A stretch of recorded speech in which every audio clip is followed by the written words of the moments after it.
Hello, hello, and welcome back to our podcast, Flower Farming in New Zealand, where we dig into the details of growing beautiful foliage and flowers here in Aotearoa. I'm your host, Jo Robinson.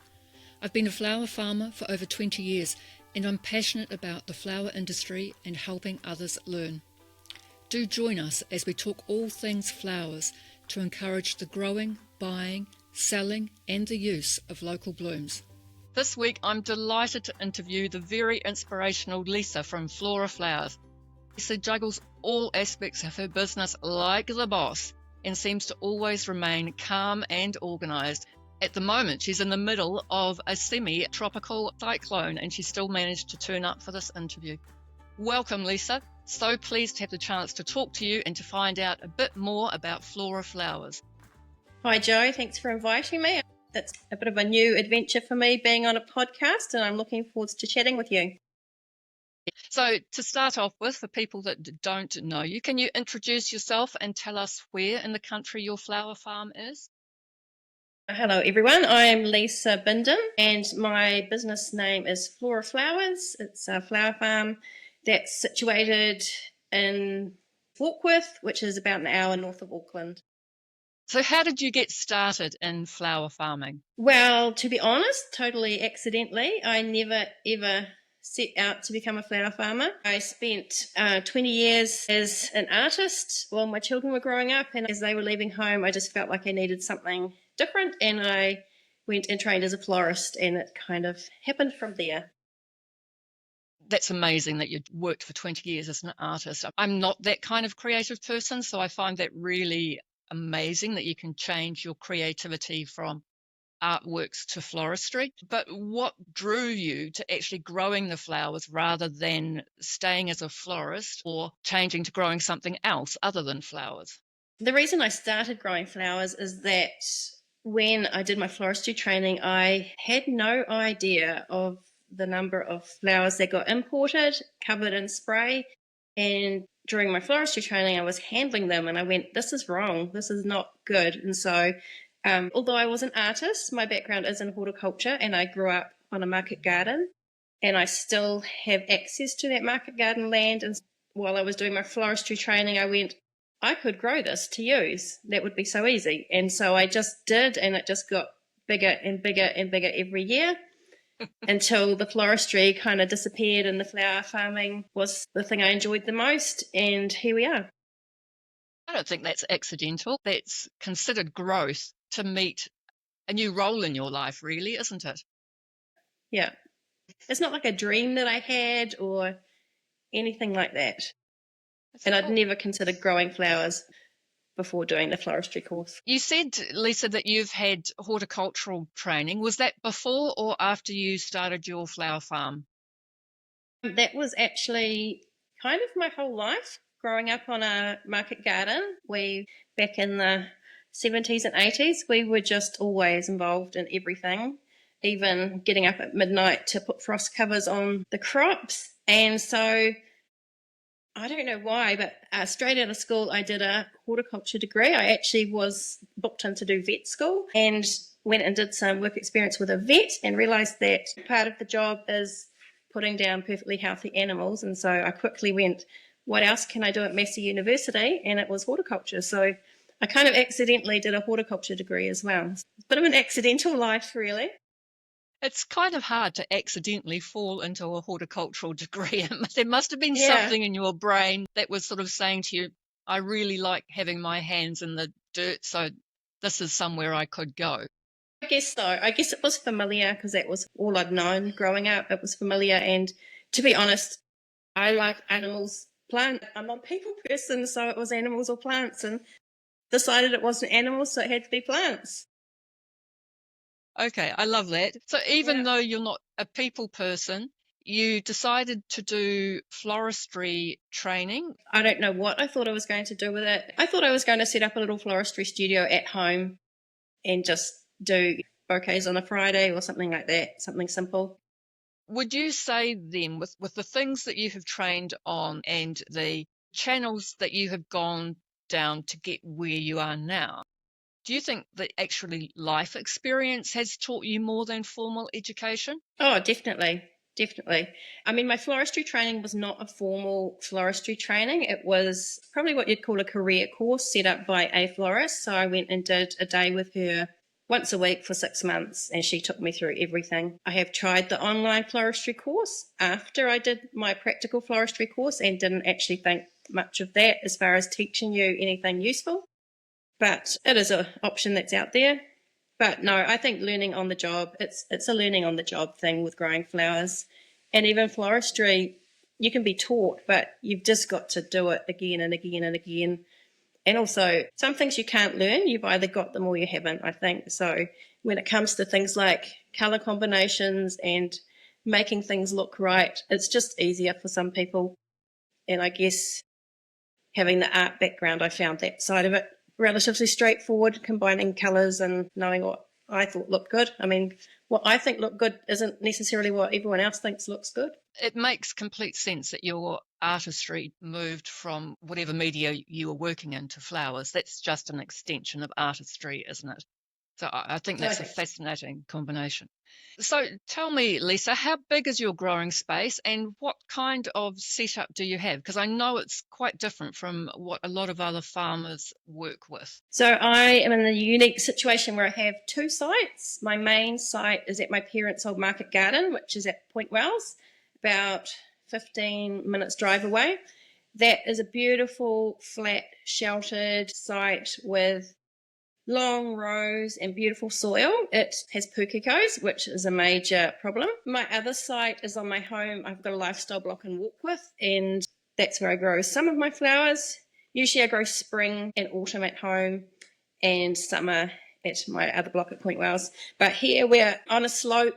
We've got clay soil. We're exposed to the wind and we have rabbits. So neither site is what I'd call easy, but I make it kind of work together. So here at home, I grow in slightly raised beds with wooden surrounds just because it's so clayey and wet. And that, after years and years of amending the soil, is starting to be something like good growing soil in those beds. So it takes a long time. Oh, and my growing space, you asked my growing space. So I like to explain my growing space in square metres of bed, because you can have an acre with massive wide pathways and probably fit the same amount in as I do in a much smaller space. So my growing space for annuals is about 550 square metres. And I have a small amount of perennials and shrubs as well as that. Excellent. Yeah, 550 square metres. That's a good explanation. And that, I would say, is, if you don't mind me being candid, I like to give figures because I'm a figures person, but I think that is about the size that one person could manage on their own as kind of a full-time job. I don't do it on my own. I do have a part-timer that comes and helps me for 8 hours a week, and that is just a personal choice to allow me a bit of flexibility to spend time with my grandchildren. Also, it really leads on to the fact that if you were full-time working in those flower plots, you couldn't run the other aspects of your business, which are actually quite varied in their own way as well. Do you want to just briefly explain what those are? Probably I would say the full-timeness includes the admin and marketing and selling side of the business. It's not a full-time job in the field. I wouldn't want to expand anymore without taking on more help. So tell us a little bit about the other sides of your business. You've got a brokerage and you've got My Patch. Just briefly give us a rundown about what they are. I guess essentially I'm on the other side of 50 and looking kind of into the future about when I don't want to be pushing my body so hard every day, because it is physically quite hard, especially in the heat of summer. So I've set up two other little side businesses, I guess. The first is called My Patch. Its tagline is making it easy for you to grow cut flowers at your place, or something like that. So I grow cut flower seedlings for my climate, which I would classify as the Auckland region, so that people can take those seedlings and plant them knowing that they're going to do well in their climate and that they're at the right time of the year to be planted. Because you can go to the garden centres and they'll sell you anything at any time of the year. And so I think people get a bit despondent about growing because they're not planting the right things at the right time. I only sell those seedlings in my broader local area, which luckily includes a big city. So lots of customers to attract. So that's the first one. To be honest, it's kind of in the background at the moment. It's just I've had a few other things going on, so it's just kind of ticking along in the background. I haven't really given it a big marketing push or anything. But the other little sideline that I've set up is a seedling brokerage service. Most New Zealand flower farmers will know that we have, in the North Island anyway, we have a big seedling growing operation called Narako, and they will deal with flower farmers, but they have quite a high minimum number that you have to purchase of each type of flower. I've just set up a service where I basically take a combined order for a whole lot of flower farmers and put it through as one order and then dispatch them out. So it's allowing small flower farmers to access those seedlings. And to have the variety they want without having to have mixed colours in many instances. Yeah, that's very cool. So coming back to your flower farming hat, where do you actually sell your flowers? Where do they go? To a wholesale market, to florists, to a farmer's market, to subscriptions? How do you move your flowers? Well, I have tried just about everything in my 8 years of flower farming, and my motto now is just keep it simple. Simple for me. So I have one florist that I supply in Matakana, which is halfway between my home site and my other site, which is very convenient. And she takes about 50% of my flowers. And the other 50% I sell at a roadside stall out at my Point Wells site. And so that is very, very easy. So I've just got rid of the things that aren't easy and cause me stress. And so these are just easy. What about your pick your own, though? I've seen those on your Instagram feed. I do a little pick your own season. This year it will just be in December. That's a tiny, tiny part of my business. I guess I'd like it to be bigger, but it's hard getting the word out to people when you're a bit of a technophobe like I am. I run ticketed events, and they are usually at like 7:30 in the morning or 6 o'clock in the evening. So I don't let people pick when I wouldn't pick. And they pick into buckets. They don't pick into baskets. They pick into buckets of water. Agree, 100%. I like that idea of saying that I wouldn't be picking at this time of the day, therefore I'm not going to let you pick at this time of the day. When you're actually harvesting your flowers on your farm, are you harvesting to sell what you've picked, or do you pick what has been already ordered? I pick everything 3 times a week, sometimes 4 times in the middle of summer. I have a set up with my florist in that she takes what I give her. We've worked out what she likes and what she doesn't like. There's kind of a dollar amount. I decide what that is. And so I sort her stuff out first, and then everything else I just bunch or make bouquets to go up at the end of the driveway at the roadside stall. And if there's stuff left over after that, I have a food bank just down the road from where I live, and I take them bunches, and they're very welcome there. That's lovely. Have you been selling to the same florist for the whole 8 years that you've been growing? I probably started selling to her maybe year 3, or maybe year 2 actually. There's been a change of ownership, so it's been same shop but 2 different florists. Which is a learning curve as well, isn't it? Yeah, they handled, but luckily the second florist just said, I'll do what the previous florist did. So that was easy. Do you want to explain a little bit more about how you calculate the value of your flowers for her? Is it just, these are focal flowers, I'll give them that value, these are filler flowers, I'll do that? Do you have a system, or is it just in your head you're saying, this is how I value them? I've spent years keeping an eye on the auction prices and the wholesale prices, because the florist, although she's buying local flowers, it is still a business, and if she can get them a lot cheaper somewhere else, she will. I kind of am a little bit tied to what's happening in the market, although I do have a flat price across my season. I don't go up and down, not even for Valentine's Day or Christmas or anything. And so that is a benefit to her. So sometimes she'll be paying more for my flowers than she could buy them, and sometimes she'll be paying less, and it just all evens out. I think it's just easy for her that she has Might be 5 buckets of flowers arriving Monday, Wednesday, Friday, and she doesn't have to think about it. My flowers are on my roadside stall. I don't do, like, I know people say you should do a 3 times markup for retail, but it's kind of not retail. It's kind of a midway point maybe, because I'm not paying any commission. It's very low cost, very efficient.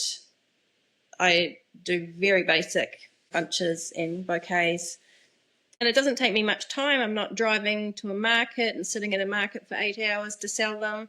They're selling themselves and I don't have to be there. There's a lot of benefit to me from selling them that way. So, as you grow your flowers, do you consider yourself to be organic or no dig or regenerative? Do you give yourself a title like that, or you just care for the land? Yeah, I just do as much as I can to care for the land, but no, I'm definitely not organic. I'm definitely not no dig. I'm probably minimal dig, or on my home site anyway. My ex-market garden site is a little bit different. But no, I just do as much as I can. I do the odd spray. I do spray my roses because we're humid and hot up here, and yeah, they would just get everything under the sun if I didn't spray them. But I might spray them twice in the season, and I usually use something that's low toxicity. I use a little bit of copper, which I don't know if that's classified as organic or not, but I do the odd spray for the odd crop. Now, I've seen on some of your Insta stories where you talk about trialing various places and all sort of methods for growing. Is that your data geek coming through, or are you actually just wanting to understand New Zealand growing conditions? Are you talking about my Lysianthus Yes, data I collection? am, your Lysianthus data. Yeah, I'm a numbers person and I like to solve problems. In New Zealand, I think Lysianthus, as far as small growers go, is fairly unknown crop. Like I don't feel like we've quite figured out which ones grow best and how long they take to flower, because there's so many different types and so many different groups. And so, like, I think it would be of real value to work out if a flower farmer in Hamilton wants Lysianthus for Valentine's Day, what should they plant and when should they plant it? And so, because of my seedling brokerage service, I've got this unique opportunity where we're all going to be growing the same crop that was seeded on the same day, but in dozens of different parts of New Zealand. And so, if I can get data back from all those people, it will help us build a picture of, well, I guess just give some predictability of the Lysianthus crop in New Zealand if you're wanting to grow it. I love the idea of the predictability because, as you say, your growing conditions are so different from mine, and I Yeah. can guess, but really is only a guess. And there'll be some varieties that do better than others and some that get disease easily, and it's just good to share that information with other growers so that they don't make the same mistakes and grow the varieties which aren't so good. And I hope they appreciate that you're making that effort. I certainly do. What advice would you give to somebody who is just starting out in flower farming?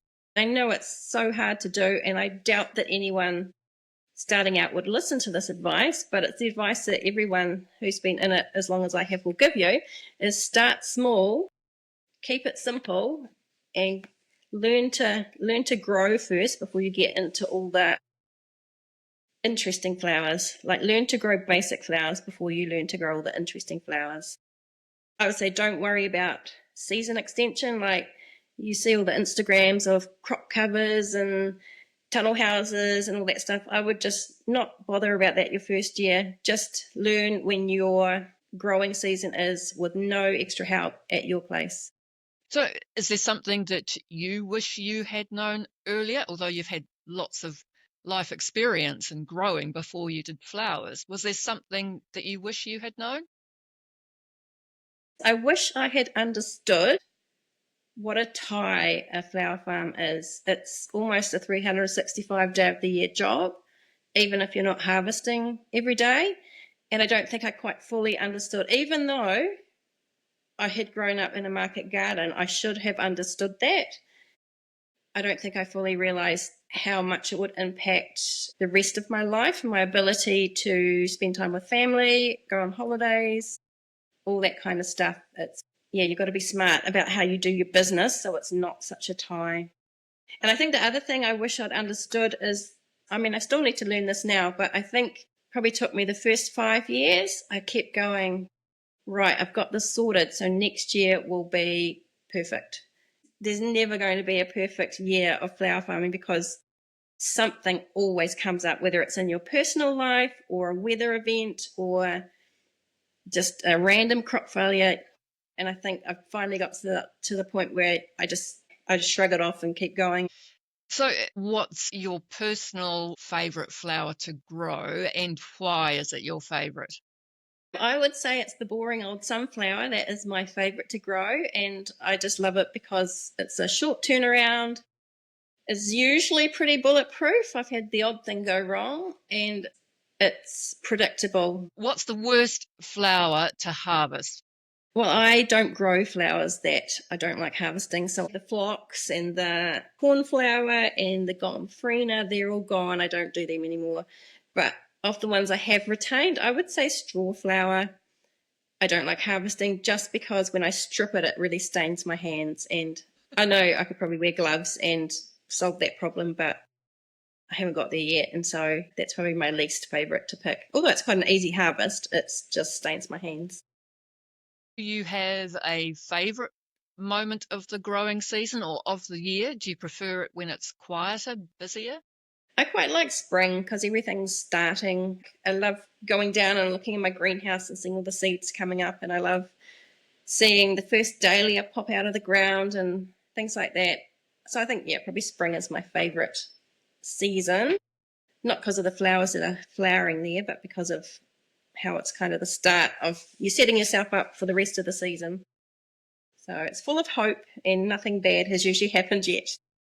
I love that, full of hope. And it's also probably the tidiest time of the year. So when you look at your flower beds, you can actually see that your plan is going to happen rather than 6 weeks later when it's chaos everywhere. If it does become chaos or things become a bit much, what keeps you going on the tough days? I think just the acceptance that there are always going to be tough days. It's just part of the job. It's just happens, and I've just got to accept that. And just knowing that it will be far outweighed by so many glorious days where you're just in absolute wonder at these flowers that you're growing that are bringing so much joy to people. So I think it's just a matter of perspective.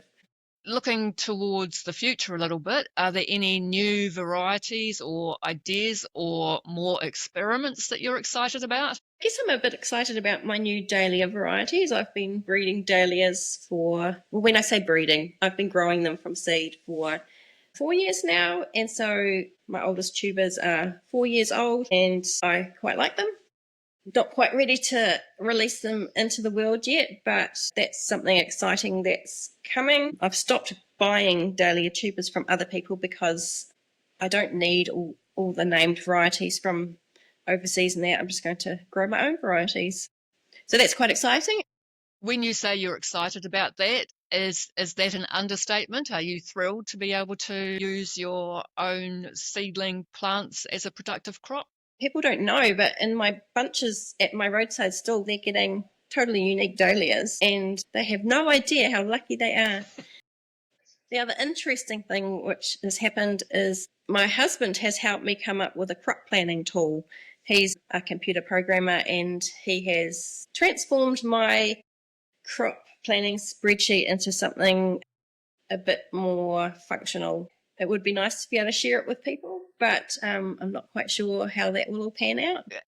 Do you see changes in the flower farm over the next few years? Do you see it evolving in a particular way? I would say I am in the smart years of my business where I'm constantly refining my crop selection and I'm constantly reducing my harvesting time or harvesting period. I'm in such a warm climate here that I could grow and harvest flowers all year round, and I did that for the first few years and then realised that was not smart. So I've gradually been cutting down my my harvest period to suit myself and to allow me to have time with family. And so last year, I think I went from September through to mid-April. This year, I'm actually hoping to finish at the end of February and miss that really hot, hard time after Valentine's Day when all the bugs come out and it's dry and it's hot. And yeah, I think I'll just close up shop then. Lisa, just explain to us, or just tell us, what does success look like for you in flower farming?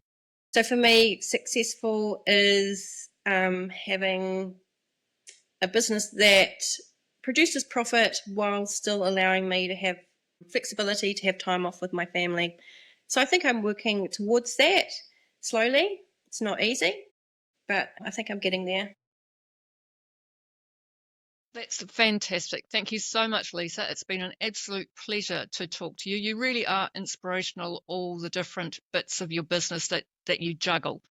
And travelling between 2 blocks of land, it blows me away. I complain about going 2 minutes to a different field, and you're travelling 15 minutes in a vehicle on a hot day.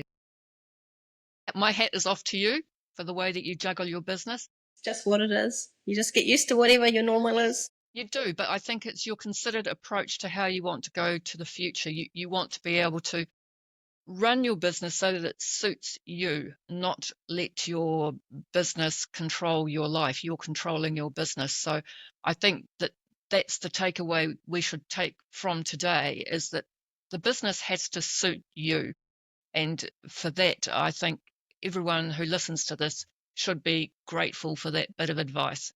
So thanks, Lisa. It's been a pleasure. Yeah, happy to talk to you anytime, Jo. Thanks, Lisa. Until next time, petals, smile, be happy, and if you like the way we're connecting all aspects of the flower farming community, please buy us a coffee using the link in the show notes. Buying us a coffee is a great way of saying thanks. Let's bloom together with flower farming in New Zealand.